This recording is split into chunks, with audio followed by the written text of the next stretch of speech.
Doug, let's start out with that strongly worded tweet by President Trump today. Yeah, I mean, look, it's a departure, not really a departure from the norm. It's just perhaps a ratcheting up of the bluster. Perhaps we could show the tweet on the screen. You know, Donald Trump in his bluster has, put Russia directly in the line of fire. In the past, he's shied away from directly accusing Vladimir Putin.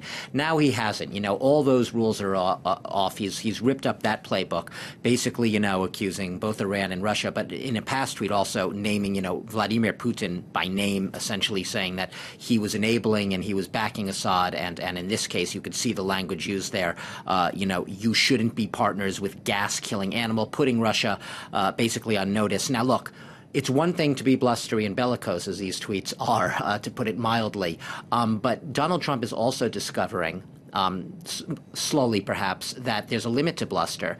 And he's also discovering that while he's been fiercely critical of Barack Obama for Barack Obama's policy of, as he sees it, not doing really anything, and look where the Syrian war has gotten, saying if Obama had acted in time, Assad would have been curtailed, the Syrian war would have been over much sooner. He's now discovering easier said than done in an extremely complex conflict, which has become even more complex, drawing in even more players since Barack Obama faced a similar situation back in 2013. Extremely thorny, extremely muddled. What Trump's also discovering is, look, we were here a year ago, right? Last year, Donald Trump, trying to look tough, launched 59 Tomahawk cruise missiles at a Syrian base, a one-off military action. What happened after a similar chemical attack? What happened after that? Well, it was paved over, that runway, and Bashar Assad and his planes were back up and running in less than 24 hours, actually. So what do you do now? What are the options? Bad options, really, right? Pinprick one-off strikes like we saw last year. We saw what happens there. You just repair the runway, he's back and running. Or perhaps a more prolonged, over several days, a series of strikes. But once again, a limited, modest cost on Bashar Assad, which he will be able to probably quickly bounce back from and repair. Barack Obama had been for arming rebels at one point to give them a boost against Assad, try to turn the tide of war, the calculus of the military campaign.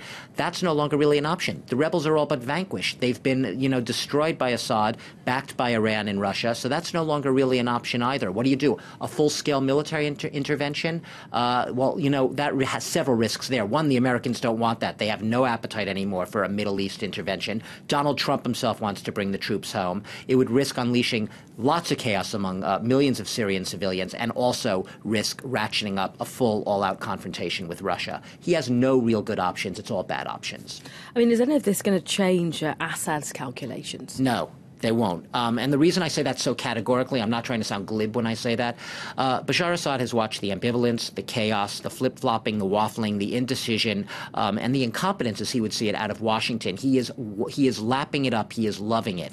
Bashar Assad, thanks to Russia and Iran, is right now in his end game. He is right now sort of strutting towards a final military victory. We saw the rebels, the last rebel bastion, abandon the enclave of Douma. They're now heading up to Idlib in the northwest.